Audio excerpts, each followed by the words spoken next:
এইটো কোৱা হৈছে যে দশম শ্ৰেণীৰ ষ্টেণ্ডাৰ্ডৰ প্ৰশ্ন দশম শ্ৰেণীৰ ষ্টেণ্ডাৰ্ডৰ প্ৰশ্ন 15 নম্বৰৰ থাকিব।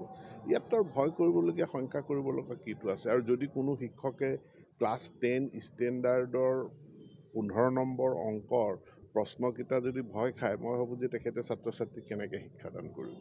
এই ষ্টেটিষ্টিক্সটো আছে আৰু এইটোক লৈ আমি যথেষ্ট অনুসন্ধানো কৰিছোঁ।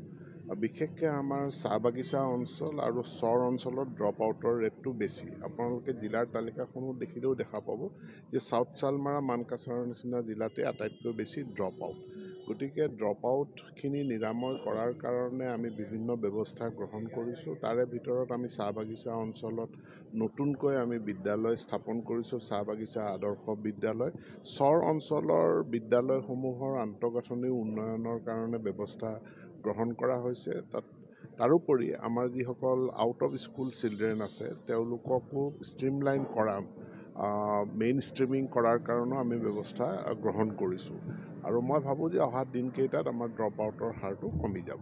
প্ৰকৃতাৰ্থত ৰাইট টু এডুকেশ্যন এক্ট পাছ হোৱাৰ পাছত সেই আইনখনৰ সংশোধনীও হৈছিল।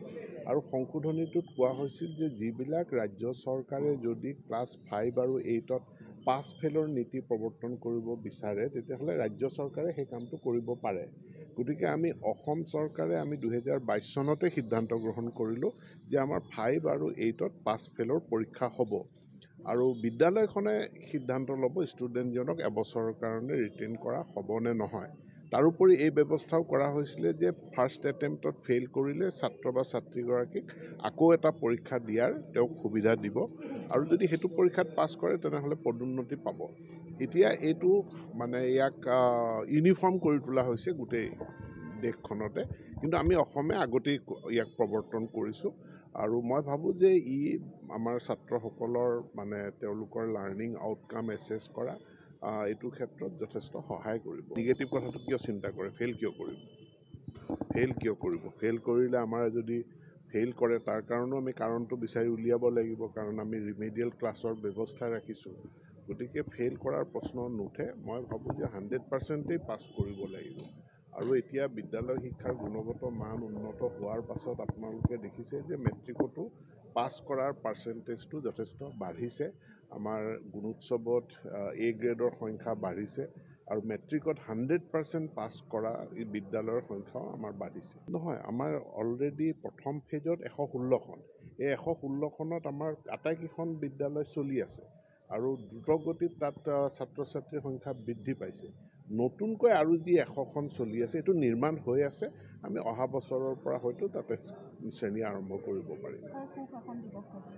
গতিকে আজি সুশাসন দিৱসত আমি ভাৰতবৰ্ষৰ প্ৰয়াত প্ৰাক্তন প্ৰধানমন্ত্ৰী অটল বিহাৰী বাজপেয়ী ডাঙৰীয়াক স্মৰণ কৰিছোঁ।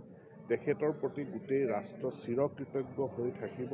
প্ৰশাসনক জনসাধাৰণৰ কাষলৈ লৈ যোৱাৰ কাৰণে প্ৰধানমন্ত্ৰী গ্ৰাম চড়ক যোজনাৰ জৰিয়তে প্ৰত্যেকখন গাঁৱক ঘাইপথৰ লগত সংযোজিত কৰাৰ কাৰণে, ইষ্ট ৱেষ্ট নৰ্থ চাউথ কৰিডৰৰ কাৰণে আৰু সমগ্ৰ শিক্ষা যি সেই সময়ত তেখেতে সৰ্বশিক্ষা বুলি আৰম্ভ কৰিছিল, এই সৰ্বশিক্ষা আঁচনি অভিযানৰ কাৰণে যি এতিয়া সমগ্ৰ শিক্ষা অভিযান।